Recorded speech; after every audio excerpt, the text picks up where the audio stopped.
Hello, hello, good morning, good afternoon, good evening. Thanks for being here, wherever you're joining from. Always nice to see everyone in the chat. Looks like, yeah, chat is packed. Hello, everybody. Welcome back to another week. Last week was fun. The bridge pedal bike ride, where I rode around and live streamed the ride. Hopefully you didn't miss it. I did start quite a bit earlier than the normal time. I think it was 2 hours earlier.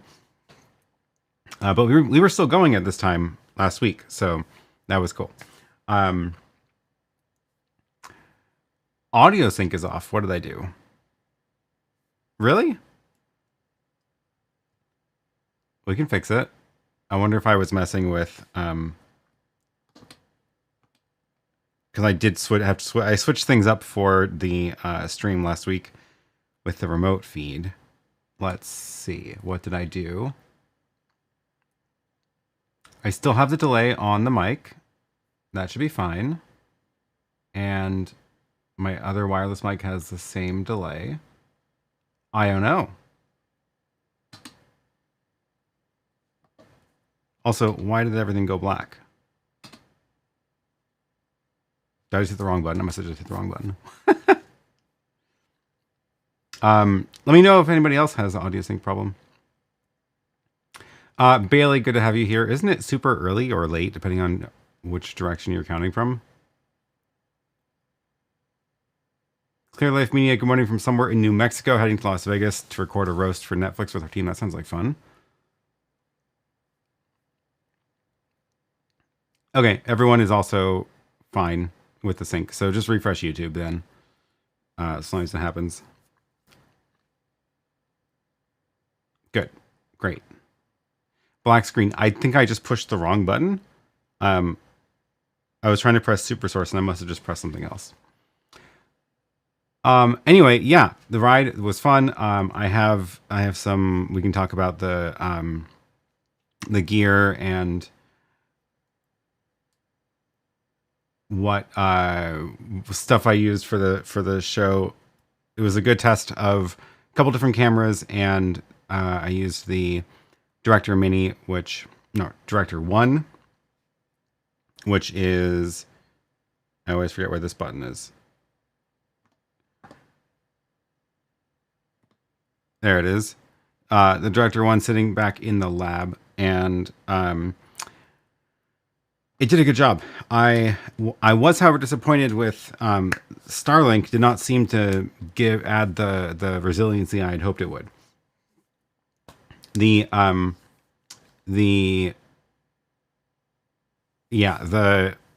had two connections going. I had the phone from my secondary cell phone plugged in over USB, so tethering the cell connection over USB into the Director 1. Let's see, I can grab a photo, I think, of my little setup here. So this was, so I had it also, actually, interestingly, it works out of the USB out port, the USB-C port. That purple cord is plugged into the USB-C port of the Director 1, and that worked fine connected to my phone. My phone was just sitting in the bag. It was actually in this bag. And then it was also connected over Wi-Fi to the Starlink mini dish that was on the back of the bike. And so I was using Speedify, which is built into the Director 1 to bond the two connections. And it did work. However, there were several points during the ride. It was on the, let's see if I can find the bit. Oops, that's the wrong one. Really not with it this morning yet. So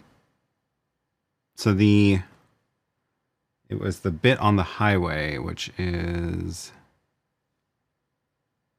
this is the program recording from the Director 1.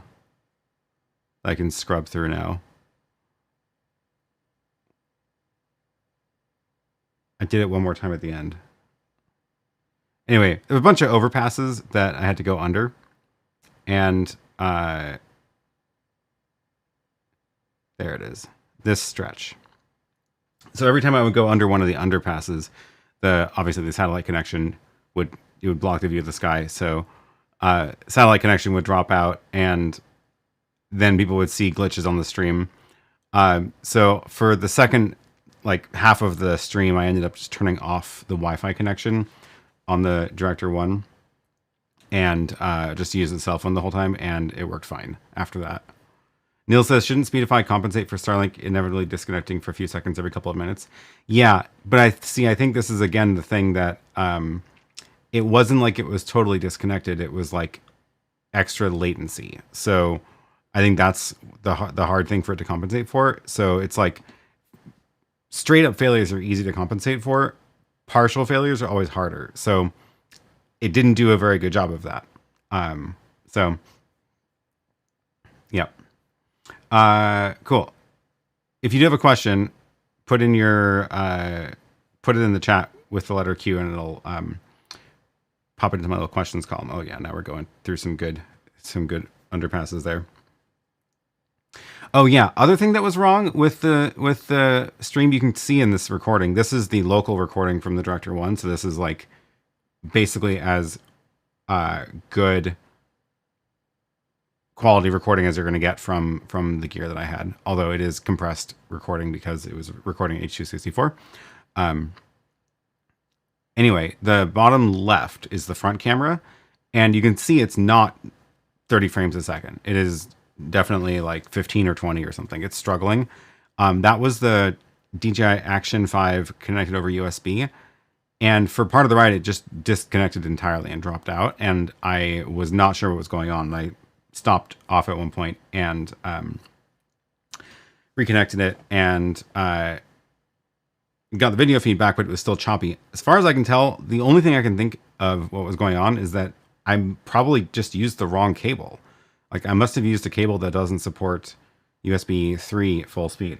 So that's my only guess, which is silly, but yeah.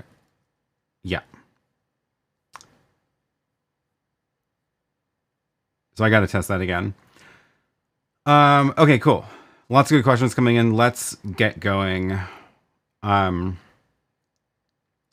IT Never Gets Old says, does the new Call Me service work with RØDECaster Video?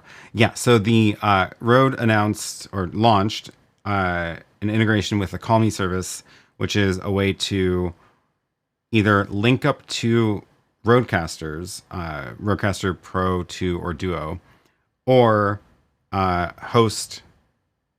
have guests join from a web link and join an audio channel on your RØDECaster. Very cool feature. Super great way to bring in remote guests or have two remote studios linked up. This is not, however, on the RØDECaster Video. I don't know if we will see it come to the RØDECaster Video. It seems like it would be possible because there's a lot of the similar architecture on the two devices. But also keep an eye out for other things that might come to the RØDECaster Video. I've been trying to drop some breadcrumbs and connect some dots. So yeah. Morgan says, what are the advantages of Call Me versus using Zoom or Discord for remote contribution on podcasts with the RØDECaster Pro 2? So for podcasts, okay, so for audio podcasts, let's take a simple example of you have a podcast studio set up and you have one person remotely who you need to bring in. If you send them a Zoom link, definitely like they can join the Zoom call. The question is, how do you get their audio from Zoom into your RØDECaster, and how do you get your audio back to them? The RØDECaster does make this relatively easy because it has the mix minus feature built in, so you can use the RØDECaster as the audio interface in Zoom, and it'll pretty much do what you want, which is to not send the caller's audio back out to them through Zoom. That will definitely work. You are then limited to the audio quality of Zoom, and that is not studio quality audio. It is optimized for communication. Discord, I think, uses a different audio codec than Zoom does. So similar idea. It's going to be like, I don't know if it's actually going to be better or worse. It's probably going to fail in different ways than Zoom will. But in any case, it's also not, built for recording. The Call Me codec is like specifically made for recording.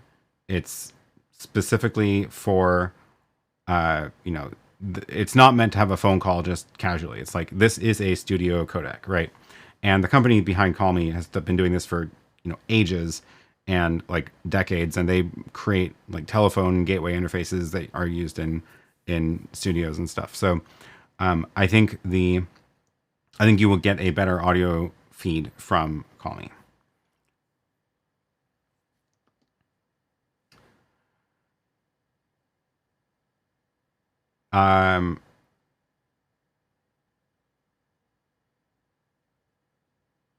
Great. Okay. USB cables are a pain. So easy to mix up cables.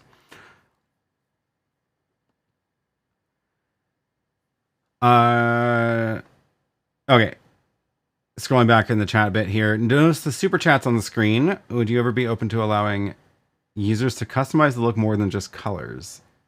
Oh, that's a fun idea. Yes, I would be up for that. It's going to be a bit of work. So the Chrome, if you're talking about the Chrome extension that I have for other people to use, it's open source. You can go and find it on GitHub. If you want to make a change to it, feel free, go ahead, and I will, review the PR. Or you can just change it yourself locally. I'm not planning on doing much with it other than making sure it keeps working. But yeah, changes are CSS styles are welcome. The other fun thing that I just made me think of is your messages in this stream could be different per person, which would be kind of fun. Yeah.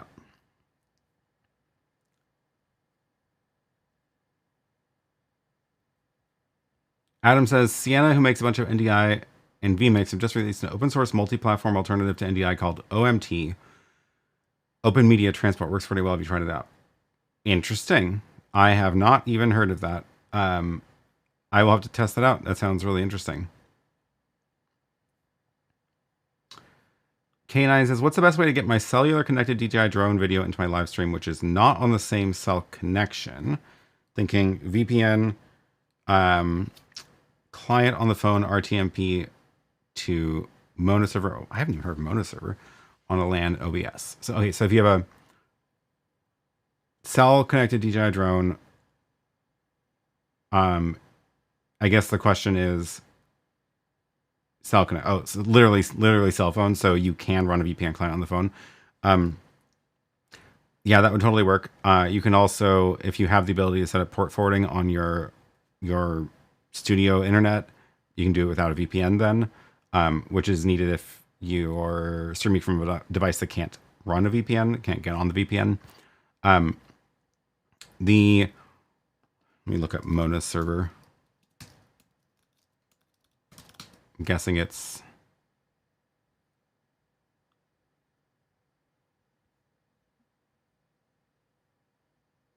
no longer maintained. Mona server 2 is the new one. Okay. Temporary project plan. Web media server does a bunch of stuff, not just video. Yeah, that looks like fine. If you don't want to deal with compiling that or figuring out how to, if they even have a binary, it looks like they don't have binaries. If you don't want to deal with compiling it, another way to do it in hardware is with these little boxes like the Magewell Pro Convert, or if you have a YoloBox or Director Mini, those can also accept RTMP feeds or SRT feeds, and or like the Zoe box, that's another one. So those can receive feeds that you could send to over your from the VPN.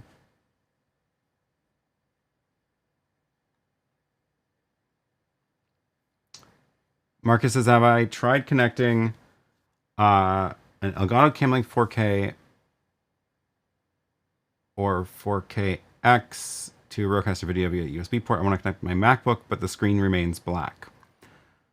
That should work. So I have definitely used the Elgato small one. Where did it go? I thought I had it here. Yeah, no. Don't know where it went. Weird. The little dongle one, little USB dongle. I've used that one on the Rodecaster video. There's also a new thing that Rode put out, which is this. It is essentially a capture card. They call it an HDMI to USB-C converter, but it's made for the Rodecaster video. So it's got a USB-C port on there and then an HDMI. This is basically to give you an extra HDMI in from for the Rodecaster video. This one is upstairs right now because I just finished switching Lily's studio over to the Rodecaster video. But I don't know. Usually if you're seeing a black screen, it's because of like the HDCP encryption of the video feed, but the Mac shouldn't be doing that unless you're playing like Netflix or something.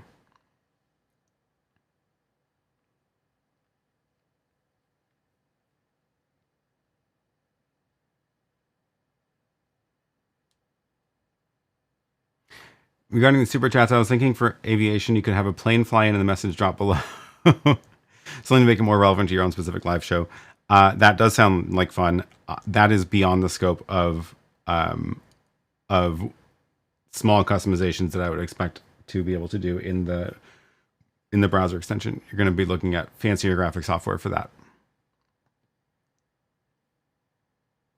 Marson says, what protocol did I use? Oh, for the bridge pedal. So I was going from that director 1, let's see, it should still be configured actually. Let me pull it up. Yeah. Since I have it turned on back there, we can actually look at it here. So the encoder was set to H.265 1080p 30 frames a second, 3 megabits. And so that means that was what was being recorded, also because recording is, I was recording the encoder 1. And so then that was going up over SRT to my studio here, being received by the Magewell Pro Convert. So SRT H.265, and that part of the link seemed pretty stable.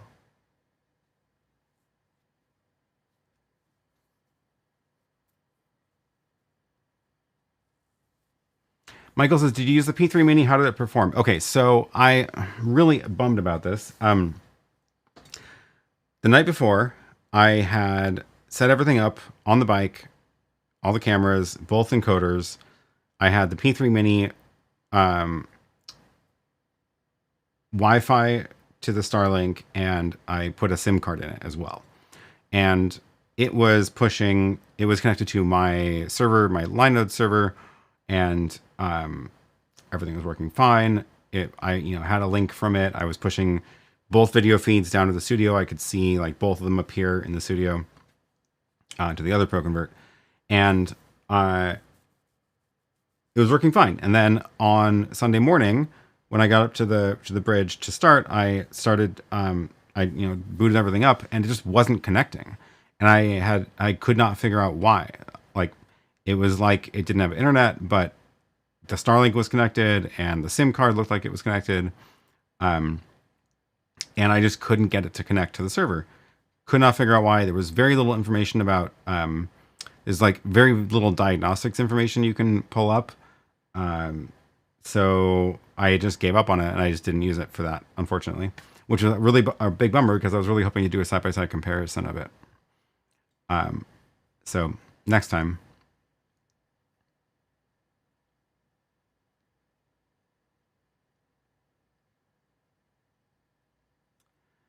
Oh yeah, OC Ghost Stream Duet 8 has a massive update. This is worth calling out. So this is now like a crazy good deal. I need to actually update mine now. Let me drop this link in the chat first.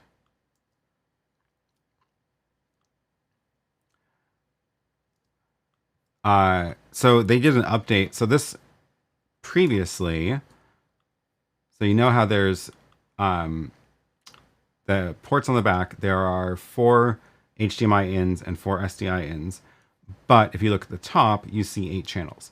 So what they did at first was that you could assign the 4 HDMI, or you could assign a channel to either HDMI or SDI. And then the other 4 were network sources, so or USB, so like webcam or RTMP or NDI feeds for the other 4. But they just rolled out a firmware update for it that actually gives you access to all 8 video input ports now. So all 8 HDMI, all 4 HDMI and all 4 SDI can be used at the same time if you want, which is super, super cool. This is now basically exactly what I want the ATEM Mini Extreme to be.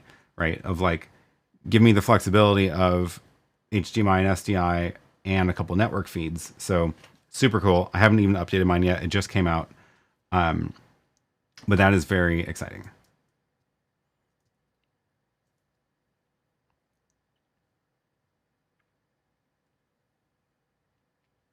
Bailey says, with the YouTube live chat ranking, I find it clutters the UI a fair bit. Plus, there's already a lot of colors.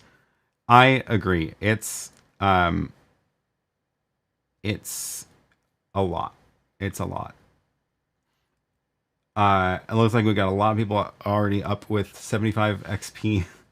And then I think in order to get past that, you have to do like super chats or other stuff. I'm not even sure all the things that count towards XP. It's silly.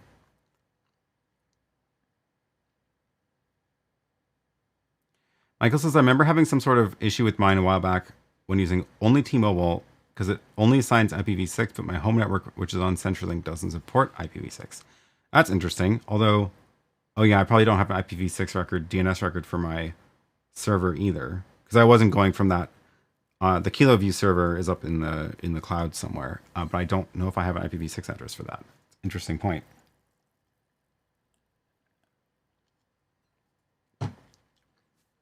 Still doesn't explain why it worked the night before, though.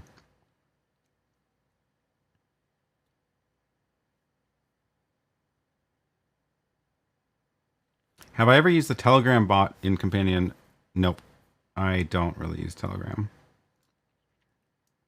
I did just update my Companion right before the show, as is always a good idea, to version 4. And thankfully, it was a seamless upgrade.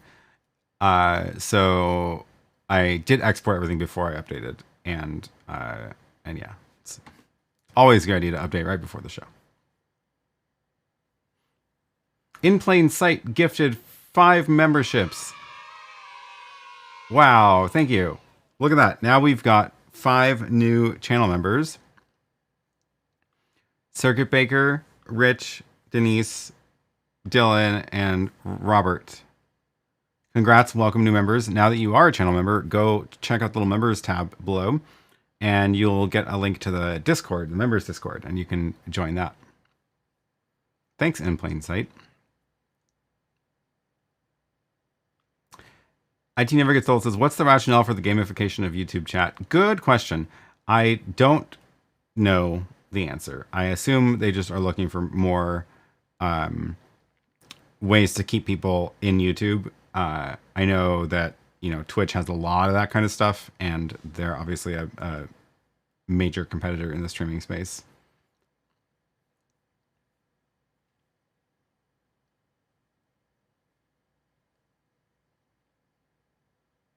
Yeah, it is a bummer that I'm gonna have to find another excuse for the to test out the KiloView now.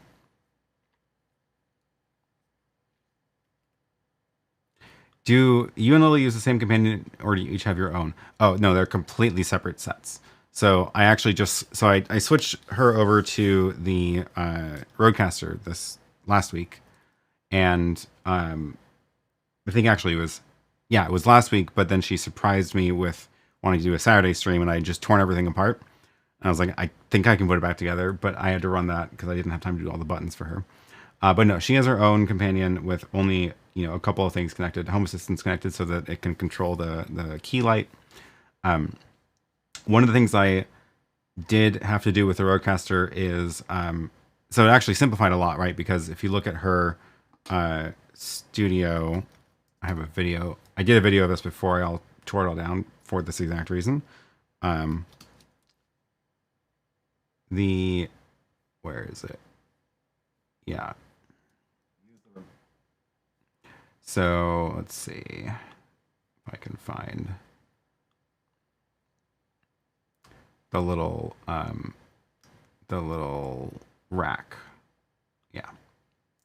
So this is the previous version of the rack. So it's ATEM Mini Extreme, of course. But below that is a hyperdeck for the countdown timer video playback, the audio interface. Let's see if I can skip ahead. There it is. Audio interface.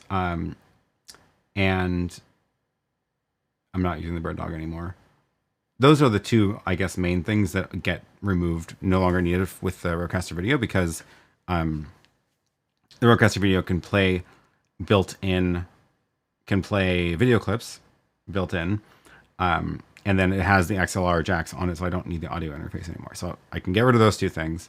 I still do have an Apple TV connected for doing AirPlay from a computer screen, which is just really convenient. And then what's the other thing that's still connected? I guess that's it. But the problem is that I can't use the RØDECaster Video's video playback feature for the countdown timer because there's no way to tell it to start playing at a certain timestamp.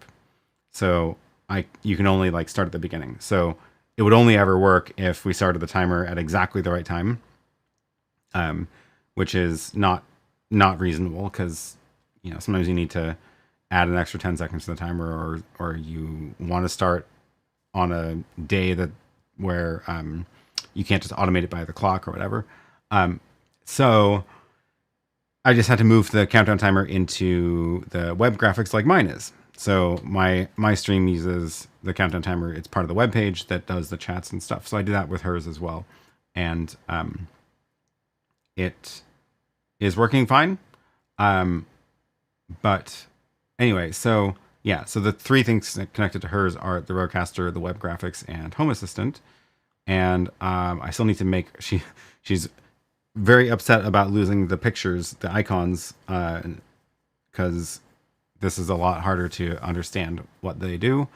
But I tried to also consolidate the buttons to fewer pages. So, but I need to add back the, like, what does split overhead look like? Is it the side by side? Is it the picture in picture? Is it whatever, right? So I'm going to add back those icons.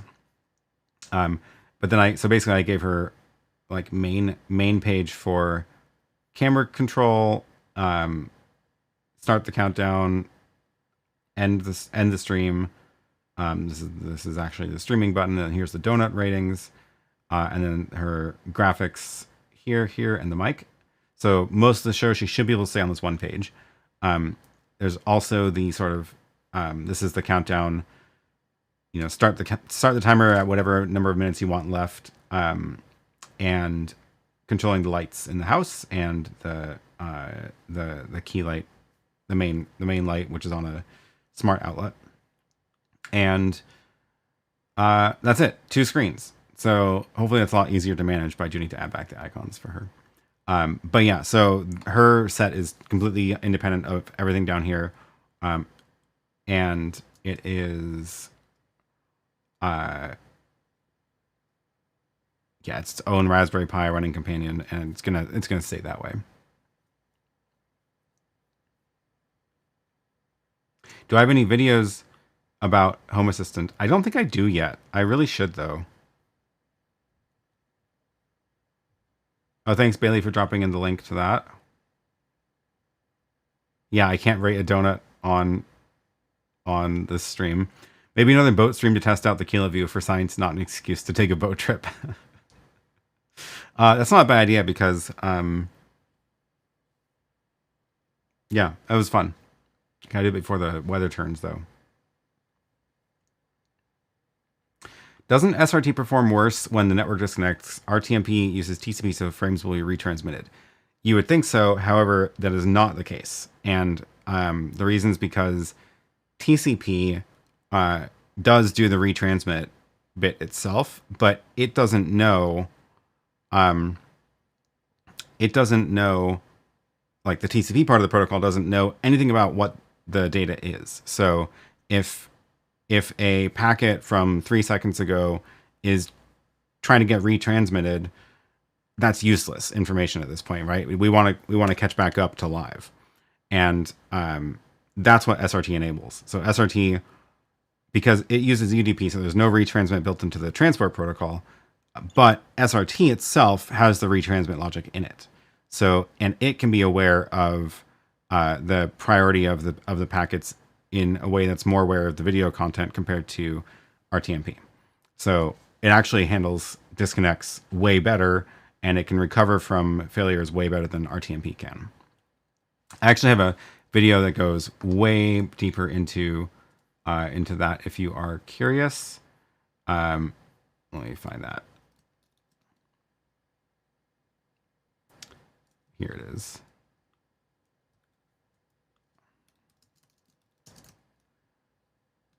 Yeah. If Speedify were transmitting simultaneously via Starlink and LTE, there would be less chance of packet loss. Yeah, so this is the thing about Speedify, is that I don't think it's I'm not convinced it's like truly bonding the connections versus treating them more as like a failover. And I need to do more tests on that, and that was why I started building this chaos router, but I need to finish that. because then I can do more. And now that Speedify is on the Director Mini, it's a lot easier to test even.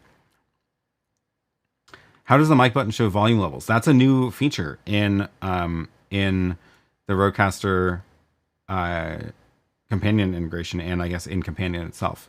So the there's audio meter feedback now for that draws little icons on it, and it's very cool. So yeah, it just says like, where do you want it? Do you want it vertical, horizontal, bottom right, top middle, top right? It's very cool.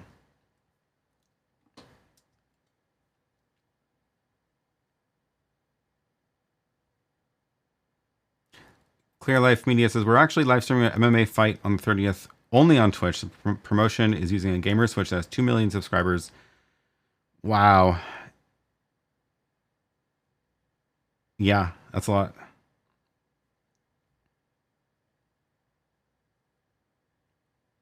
Speedify in redundant mode might have performed better, but will use more data. Okay, is that a... I didn't realize I actually had options for that. Yeah, I probably should have done that instead. Because I could see it splitting the traffic between the two, but I guess redundant mode means it's sending everything twice, which would probably have been the better option. Which bonding router can you recommend with reasonable packages? I've always done it separately, where the hardware is not part of the data plan. So whether that's like Speedify that you can install on something, or it's built into the Director 1 now, or even like the KiloView encoder, you need to provide your own data connections to it, and then I'll go get a SIM card, or just grab my phone, or Starlink now, or whatever. Omer says, I did stream to Instagram and TikTok from a boat via GSM modem. It was good. Use YoloBox Ultra. Nice. That's fun. Is it possible for the ATEM Mini to have a mic button with volume levels? I don't know if they've built it into the ATEM integration yet. Let's see what is let's see what's connected. 318.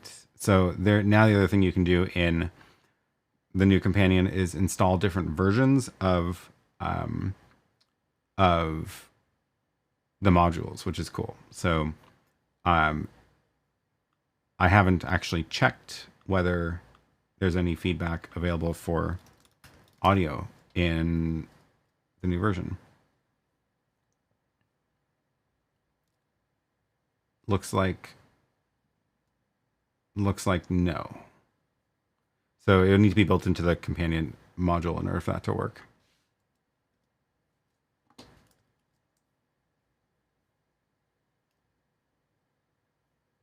Speedify also has an OpenWRT package, but requires a router license. I did see them annoying me about the router license when I was when I was buying the plan.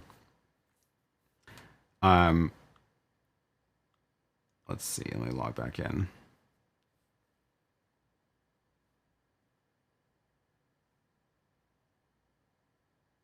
Okay, no. So yeah, the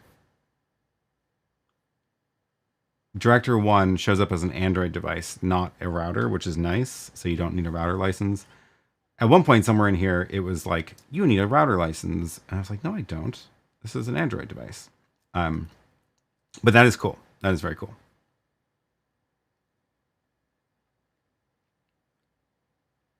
Michael says, if you have an existing bonding encoder and really just want the best SIM options, Teradek will sell you just the SIMs with data, very similar to having LiveView's priority carrier contract. Ooh, that's a good tip.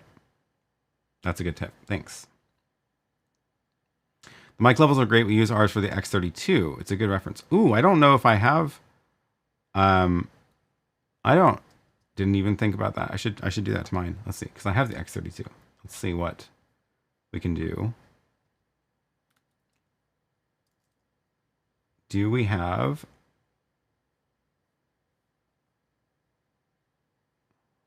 Where is it? I don't see it. These are just toggles.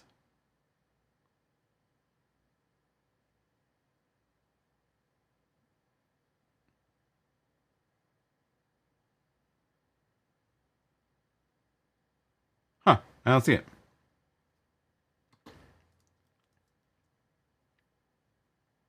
With the Stream Deck Studio, we can almost see every source in our audio booth. Oh, that's super cool. What's it called? What do you have the what's the feedback called?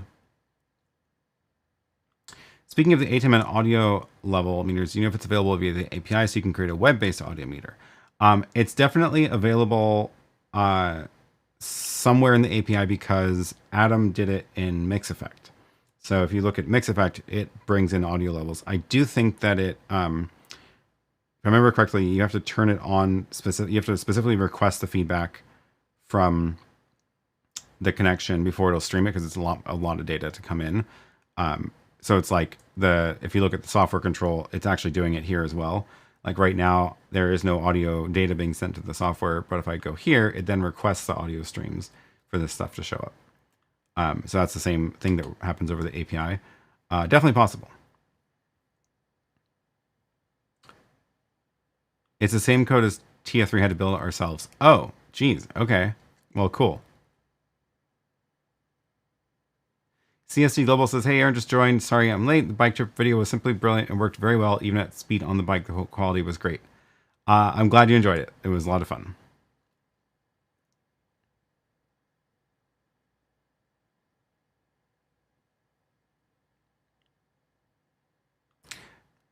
Do DJI make an adapter to link more than 2 mic minis to an iPhone for outside? Or can you recommend a way of getting 3 or 4 mics into a phone at good quality? Ooh.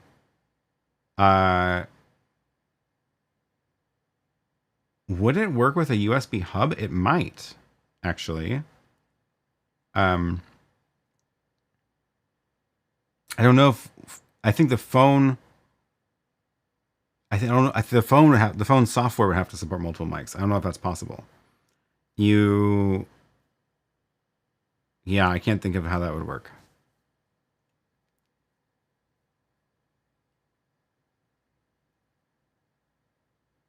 For X32, look in the variables.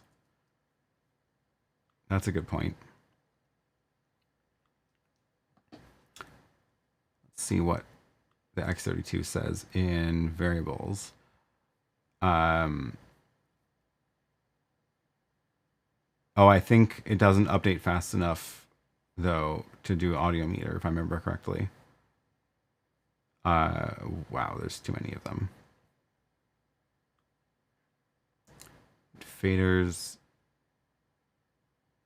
Oh, it's every combination of input and output is available. Holy crap. Those are just faders. Where's the...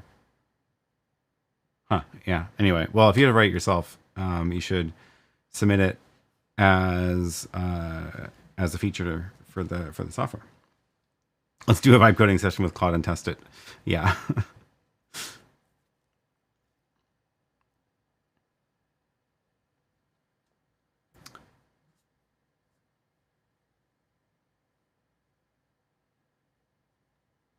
Anybody else having the stream jump back in a few seconds versus staying live? I've had that happen before too. I think it's like something's not quite up to speed on the connection, so it's trying to give itself more buffer. Because I have it set to ultra low, so on my end it's ultra low latency, so there's only a couple seconds. And if your end is not fast enough to keep up, then it will, yeah, it'll like skip back to try to give itself more buffer.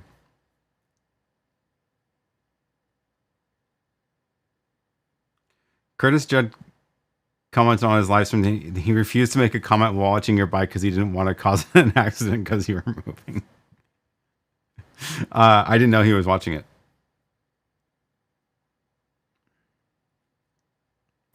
Yes, the latest firmware update for the Go Stream now supports 8 inputs. Yes, I really need to update mine.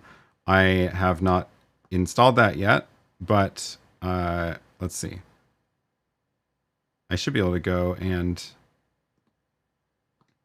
punch in the preset for that. Look at that. Yeah, I need to update mine. And now the multi-view of the Go stream is showing the multi-view is routed out to this stream.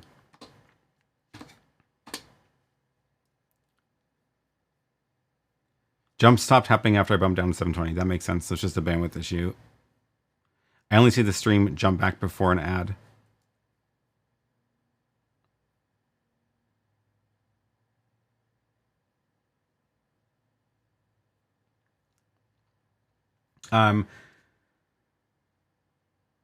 Oh yeah. So wait, where did it go? So yeah, because the show automation was actually pretty fun of the having it, that part worked really well. So one of the last week, what I did was I didn't want to be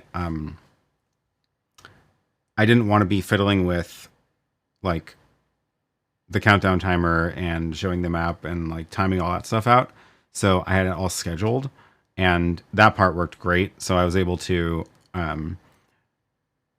it just went, at the right time, started streaming to YouTube. The only thing I had to do manually, which was super annoying, was hit the go live button on YouTube. And I'm very confused because there is a companion button for this, or companion action for this. And I just have not been able to actually get it to work, except I tested it today and it worked. So if you connect to YouTube, which is a whole process of getting API keys from Google, there is a go live button press action that you can do. However, what it seems to happen to me is that the list of events that it knows about never has the right list in it. So finally today it did, and I was able to actually push the button in Companion to press the go live button, which I wish this worked a little better. Like theoretically there's also an action for reload everything, and it just doesn't seem to work. So because what I want to be able to do everything from Companion, so that I don't have to. What I had to do was, it was super silly, and somebody commented while I was there. I brought my laptop with me, thankfully, because this is another one of the things about YouTube is Google's very touchy about, very sensitive about monitoring for suspicious activity on your account. So originally I had on my phone gone into the YouTube Studio, which is, by the way, one of the worst user experiences you can imagine. Let me show you this. I'm going to share my phone screen here and then try to log in. Let's just get this into yeah. So this is what you get when you go to studio.youtube.com. No, I don't want the app because the app does not have the live streaming studio in it. So continue to studio, and then you get this tiny version of the dashboard, which, okay, whatever, I can zoom in, right? And then I have to go click that, go live. And at this point, well, first of all, it's still really hard to navigate because it's so, big or whatever. So it does work, right? But now imagine that I'm doing this in the sun and my screen is hard to read, and I'm on, it's not even actually working. Look, and I'm on, internet that's maybe not as fast as at home. But the real killer is that you can usually get this far, no problem. But as soon as you click go live, they have an extra security check. And because I was connected to Starlink, which is showing up as some random city IP address, Google was like, you need to re-authenticate and before you can continue. And if you re-authenticate, it opens up, it starts working fine. I don't even know if I can trick it into doing it. If I disconnect Wi-Fi, I'm going to lose my screen share. So you click authenticate, it starts the flow, but then the YouTube Studio app wants to open when it redirects you back, which then doesn't work. So I could not re-authenticate on my phone while I was up on the bridge. And so then thankfully I brought my laptop. So I pulled my laptop out, opened it up, went into YouTube Studio just to push the stupid go live button. And then someone made a comment like, oh, he's trying to get some work done up here, which was really silly. So, yeah. Anyway, I want the YouTube integration to Companion to work better because it's clearly something wrong with it, but it's so close.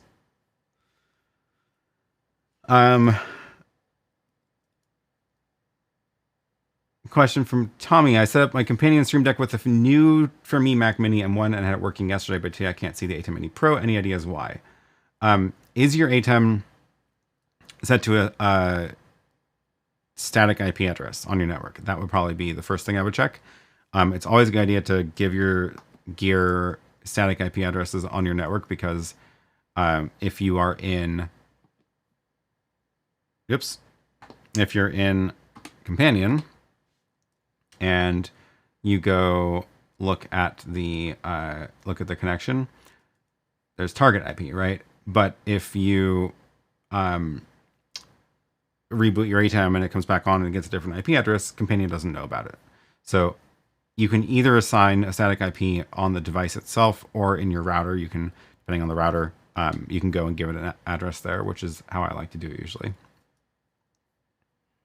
That's my guess as to what happened.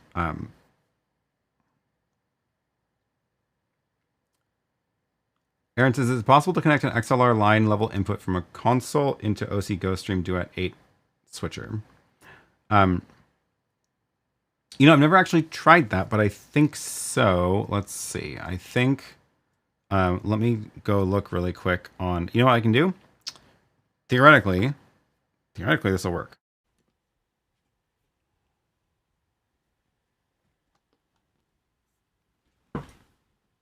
No, I do need to see what I'm doing up there.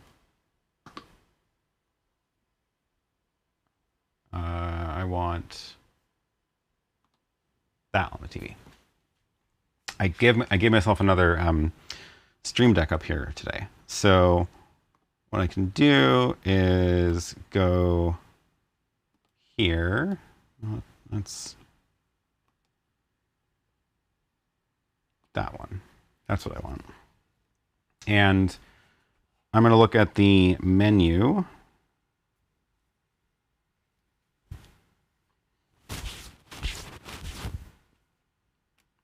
To see if there is, to see if, I don't like that shot is the back of my face. You know what I'm going to do? I'm going to change that to the lab camera. That's nicer. So what I'm looking for is there a thing in here about audio type line mic? Yes, there is. So if you go into the audio mixer section of the settings, then you can tell it that mic 1 or mic 2 is a line input instead of the mic levels, and that should work.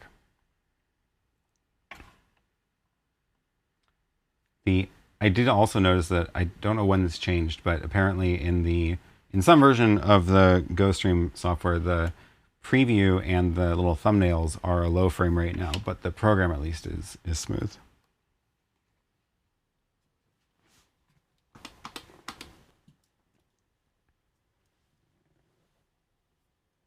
This has to be the most high-tech YouTube studio on the planet, probably.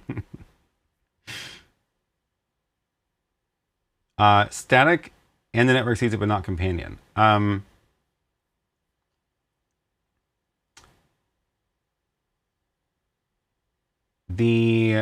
else could it be then? If it's not, are you sure your computer's on the right network? Sometimes also, if you just toggle it off and on, it'll reconnect and find it again. But that should be it. I like that I can rearrange. Connections. I really need to reorganize this because it's gotten really messy.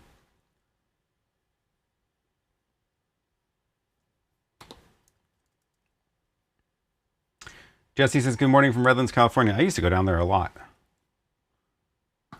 Down to Esri HQ. How are you feeding that Stream Deck? Maybe you can finally get some use out of the Stream Deck Studio. That might be a good use for the Stream Deck Studio up there, actually. I just have a fiber USB cord, actually. So it's a really long USB cable, but it's a fiber cable so that it can actually go, excuse me, go a long distance.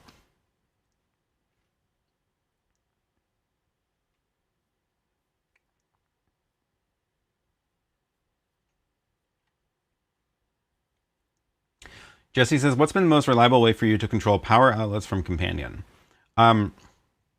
Good question. So in the rack here, I have a PDU, which was kind of expensive, and it's like eight power outlets. It gives me a web page, which looks like it was built in 1993, where you can turn on and off individual outlets. It actually has a bunch of features that I don't use, like you can schedule reboots. You can have it ping an address, and if it stops responding, reboot an outlet. That's like to reboot your router if your router dies. You can group outlets. Lots of features that I don't use. I did reverse engineer its API, and I have it set up where Companion can actually make the same request that me clicking a button does. And that's how I do it from Companion. And it works. I don't know if it's the best option. The other option, which actually has been very reliable, but there's more steps to set up than, is Home Assistant with Z-Wave or Zigbee outlets. So that's what I have for Lily's studio upstairs. It's I prefer not to use the Wi-Fi ones just because I don't want the outlets to be on Wi-Fi. But getting them connected over Zigbee is its own network of stuff and not internet connected. So then in Home Assistant, I can go and I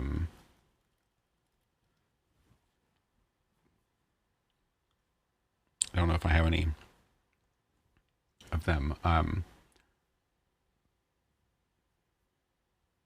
Yeah, so here, this switch for Lily's key light is actually a Zigbee switch, and I can turn on and off her light from Home Assistant, and then you can also connect that to Companion. So that's how her button works. It's connected to Home Assistant.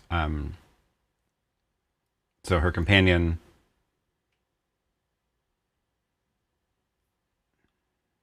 is able to use the Home Assistant integration, and then you can go and actually you can actually see a lot of like set switch state, and then you can choose which switch, which some of these are not power switches, but other internal switches.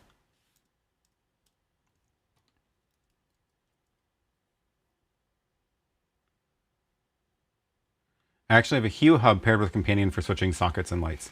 I didn't know Hue had outlet controls. I do like the Hue system, and it works really well for light control from Companion as well. But I didn't know they had any outlets.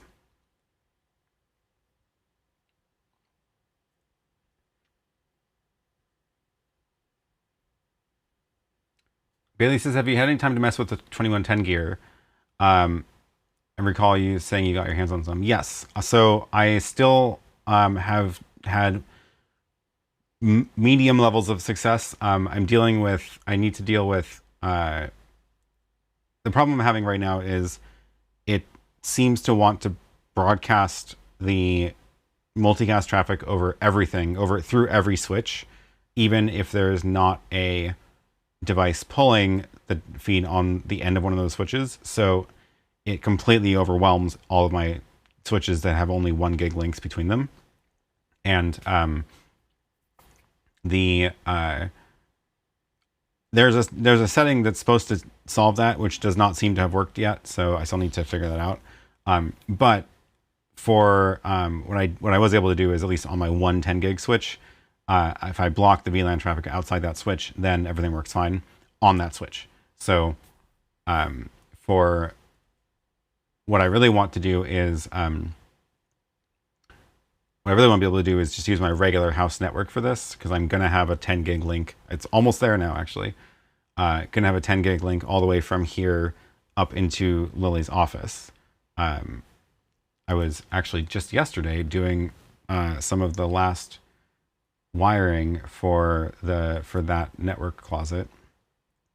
So I have, I have my switch that's in the network closet outside now has 10 gig uplinks to most things. So this is going to the switch under the stairs. This one goes into the studio, garage. That's just another switch in that rack.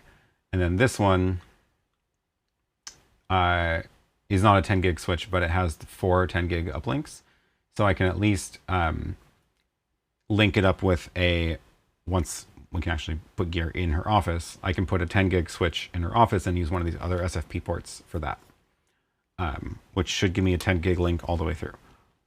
But I still need to figure out the problem of,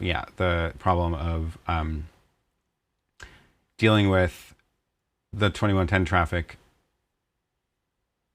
wanting to broadcast everywhere. So like, where is the setting? So this is my 10 gig switch in this rack here. So I've got like the Cloud Pod and the 2110 device. I've got the uplink to the main switch. Yeah, 2 Cloud Pods now. That's the 2110 gear, and then this is the 2110 card in the Mac. So it works fine if I keep the traffic on this switch. I'm trying to make it so this VLAN has all the 2110 traffic and it doesn't share that traffic outside that VLAN or on any switches that don't have that VLAN on it.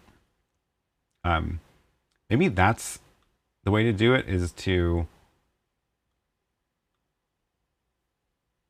let's see, it's this feature is supposed to do it. Optimize, reduce multicast traffic on the network by only forwarding to ports where receivers are connected.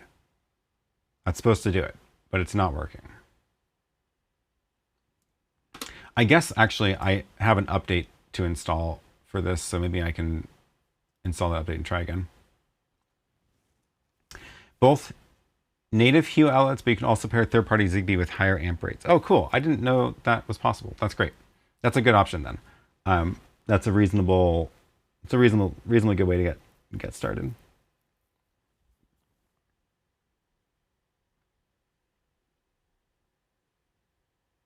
Mother Skunk says, hi, everyone. What are you doing? Says, hi, Mom.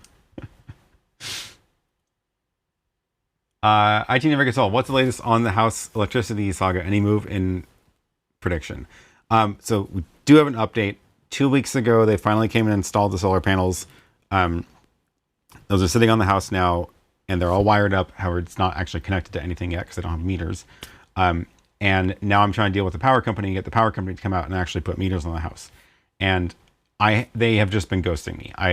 I had an email thread with like the project coordinator, which was about as good of a contact as you can imagine getting there. It's not just like call the receptionist at the front desk. And I had an email thread. They were like, we need to move. Your application was on unit A and you need to move to unit C. And I was like, okay, do that, please. And then I have not heard back from her for 2 weeks. So yeah. Until we get power hooked up from the final power, like not much more can happen at this point. There's very little that can happen. And we are running low on things we can do without power hooked up. Also, when that does happen, it's going to be a whole project for me because they need to replace the main wire that feeds the electrical panel for this room as well. And that means tearing out everything in that network closet. I'm not looking forward to that. It is going to be taking down all of the gear, taking down all the switches, all of my servers, all of the Synology NASs in there, putting it somewhere for a day while they tear up the wall to get the new fat wire in the ceiling, and then put it all back.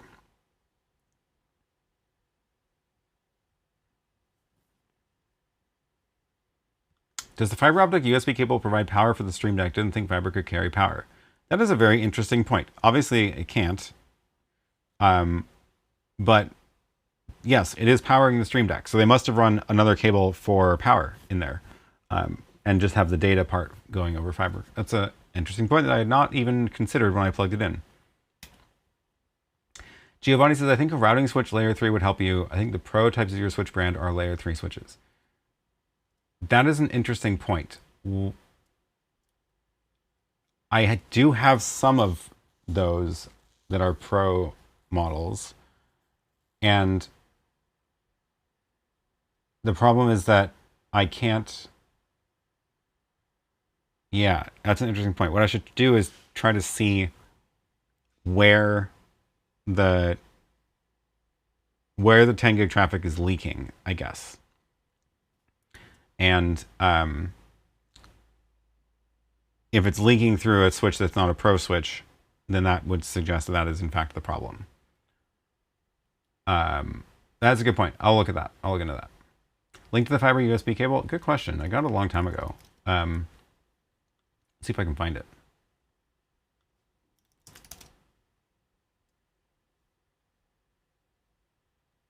$10 feet? No. Short? No. Firewire? No. Other thing I need to do is finish, speaking of firewire, I need to finish this project so I can clean up some of the boxes on the floor. I just was looking around today. I was like, several of these are actually here only because I haven't finished that project. There it is. Let's see if it's still a real product on Amazon. Nope, it's not anymore. It is a 30-foot.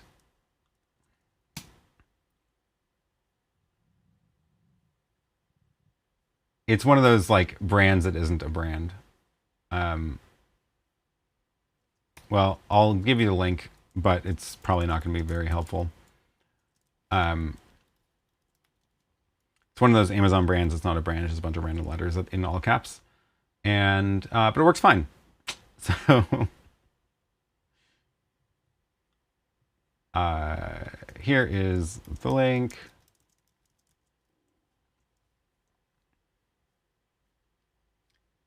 Anyone here still have a FireWire cable in use somewhere? I do now. I was using it for that. Although actually I ended up not doing it that way. I was considering doing some of the automations off of the computer, but didn't end up doing it that way. David says, really get to watch live, so I wanted to stop by to say your bike live stream last week was great. Well, thanks. Glad you could join. I just realized I'm still on the other audio too, the wireless audio. Switch back to the desk mic. Let me know if it sounds any different. I have a lav mic now, so I can get up there and still have audio. Mother Skunk is also in Portland. Oh, that reminds me, on the ride, I don't know if I can find it. On the ride, somebody came up to me and was like, "Hey, I'm watching your live stream right now," and he had it on his phone on his bike. That was great. And then we chatted for a while, and somewhere in here is me riding alongside him chatting. But I don't remember what. Oh, there it is. So that was fun.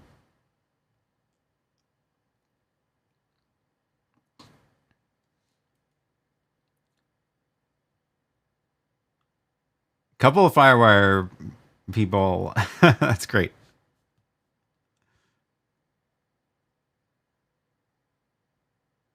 Have I used the Mevo streaming kit from Logitech? I've done a couple of tests with it. I do have a video about it, actually. I'll drop a link. I've got a couple of videos, actually. Mevo multicam. There we go. There's a difference between the wireless and desk mic. Desk mic sounds a little brighter. I guess it's not surprising because it's not under my shirt. Gwen says, have you ever tried using long fiber USB to connect OP3 in webcam mode to a computer? Ooh, I don't see why it wouldn't work. But I haven't actually tried that. And now my fiber USB cable is occupied with that job. So I guess I'll have to get another one to test.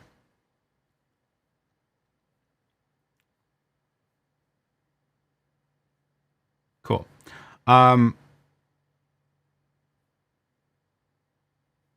What else? Otherwise, we're going to wrap this up because I need to... Oh, right. On the microphone. There's a few 4-channel wireless mic devices picked up with 7 rhymes. Right. That's true. There are a few. The other one is Comica, which I've used before. And yeah, someone asked earlier about how to get 4 microphones into a phone. I think the only way to do it is those 4 mic kits. They're not that expensive, and the Comica one was fine. That's what I used for the boat stream. Let's see if I have the link for it. Yeah, there it is. And it comes in white. What are you doing? What was the name of that white box multicam streaming kit that was canceled? I don't remember. White box multicam streaming kit? Wait, I found one recently that was like, it looked like a Director 1, but it was white. I think I put it in the Discord. Let's see if I can find it. Is that what you're talking about? Probably I put it in the live streaming channel. Let's see if that's true. Or the hardware channel.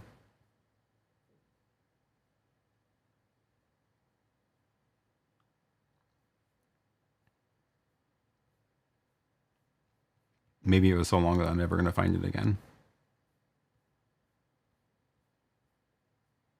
Yeah. Oh well. I cannot find it. And I don't remember how to search for it either because it wasn't called, it like wasn't on the US version of the website.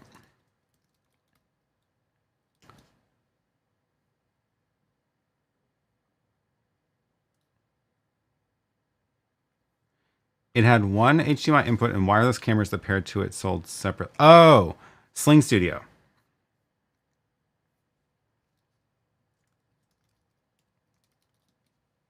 That's what you're talking about, right? Their website is still up, which I feel like is maybe not the best idea. This thing was cool though. That white box, is that what you're talking about? It had one HDMI port, and then it had these little transmitter kits, or you could connect iPhones wirelessly. And so this had HDMI input for cameras. And it worked surprisingly well, considering how old it is now. So yeah, Sling Studio Capture app, camera link, or a single camera. So I would usually wire in like a computer for slides and then do wireless cameras. Very similar YoloBox vibes, I guess, is like how I would think of it. It's funny that the webpage is still up and everything. It's very dead, sadly, but it was cool. Yes, that was the one. I want to find the other thing though, because it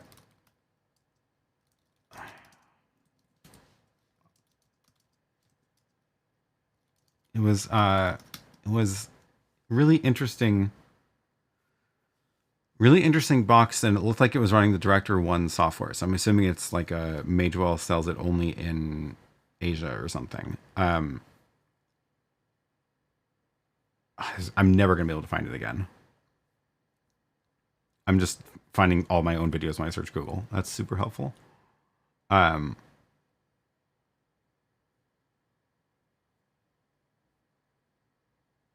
Yeah. YoloLive has done good SEO on this too. Found a product called Move Magic. Looks like an ATEM. That one I remember seeing as well. It is very ATEM vibes.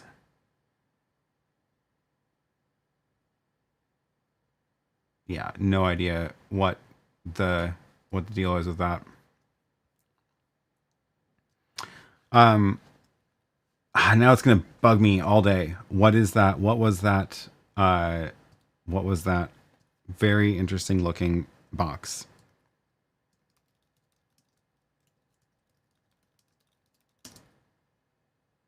It was like a direct. It was like a big director one with a big screen, almost like a computer, I guess. Oh well. Anyway,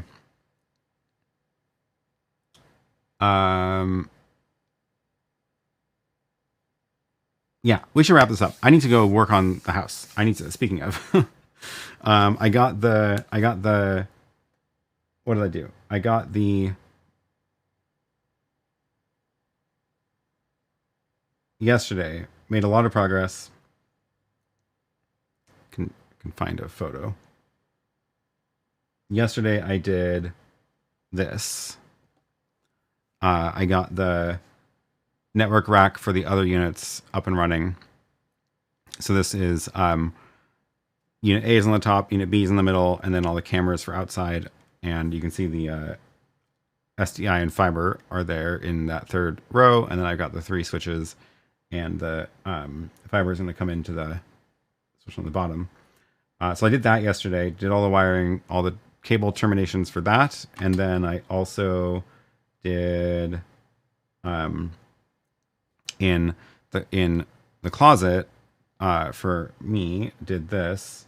I got the coax all connected. So this is antenna from the roof in to a splitter. One goes out to TV tuner, network TV tuner. Another one goes to a encoder, cable TV encoder, which is chained to another cable TV encoder, which then goes to a splitter and then goes out to all the TVs in the house. So theoretically, that's all wired. But the other ends of the cables that are from the house end cannot for the life of me fit them into the little crimper thingies. So I'm going to have to figure out how to get those in, and then I can actually test it.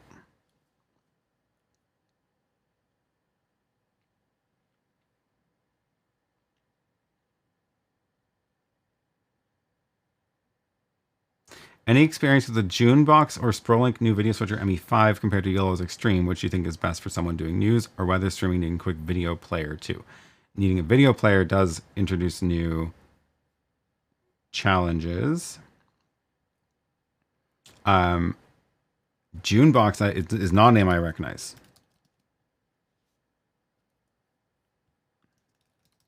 Apparently a lot of things are called June box. Wait, this is it. Holy crap. This is the thing that I was looking for. That's so funny. If you look closely, this is the Magewell director interface. Look at that. Those buttons are the Magewell director. So as far as I can tell, this is a Magewell director in a computer form. Like large. That's so funny. Thank you for finding that.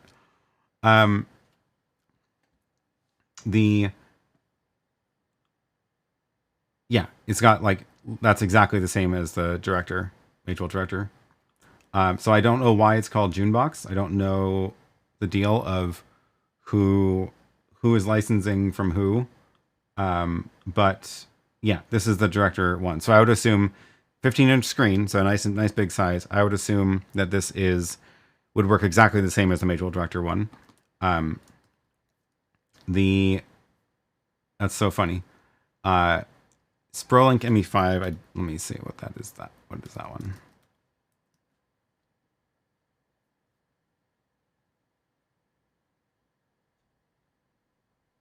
It showed it off at Infocom. That one I haven't seen yet.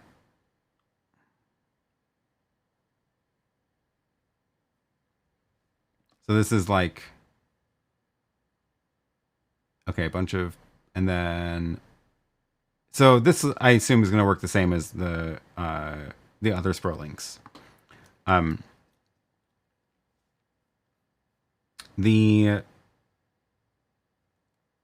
Which is going to be best for needing quick video playback. The Director 1 video playback is pretty good, I will say. That might be the best bet for that. Do you have any thoughts about racks with threaded holes versus rack nuts? So I like the threaded holes because there's just one less thing to like fiddle with. However, if you ever strip one, you're screwed. And I realized that apparently the 2 racks that I bought use different size screws. So all the screws that I had for one rack, I had to go buy new screws for the other one because they're different threads. So that's weird. But I do like how much easier it is to just attach stuff. Oh, this is a good point. Had the screws vibrate loose when traveling. None of this stuff is movable, so I don't have that problem, but that is a good point. What's my vendor source for the rack components? I've just been buying stuff on Amazon.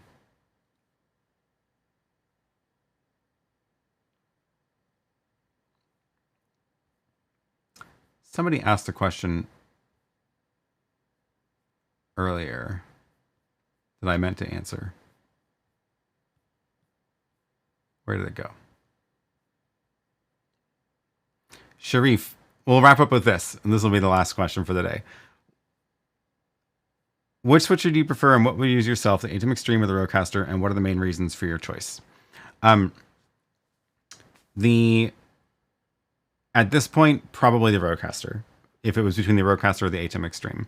And the reason is because with the ATEM, you need to add more stuff in order to be able to do a full production. So audio interface for microphones, unless you do have just the mics going into your cameras, which is how I did it for a long time. And if you want video playback, you need a hyperdeck or something. And that adds a lot of cost, and it's just more wires to connect, more stuff to fiddle with. If you want to automate your audio, then you need an audio mixer that has a companion support, which is now gets you into a bigger size audio mixer as well. And the RØDECaster just has so much stuff built into it.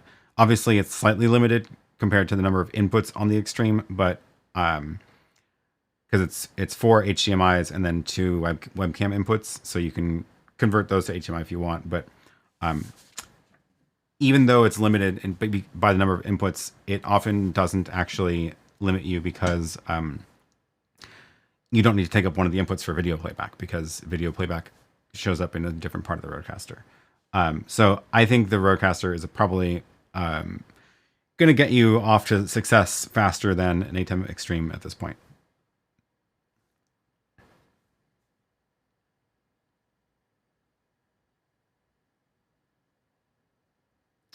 I think we'll wrap up with that. Cool. Thank you, everybody. This was fun. I need to go install some more wires in the house, and we will see you again next week. So next week, I'm going to try to do a live stream in 4K with the YoloBox Extreme. Frank wants me to do that, and I said, okay, I will do it. So next week, we will be using the YoloBox Extreme for the actual stream.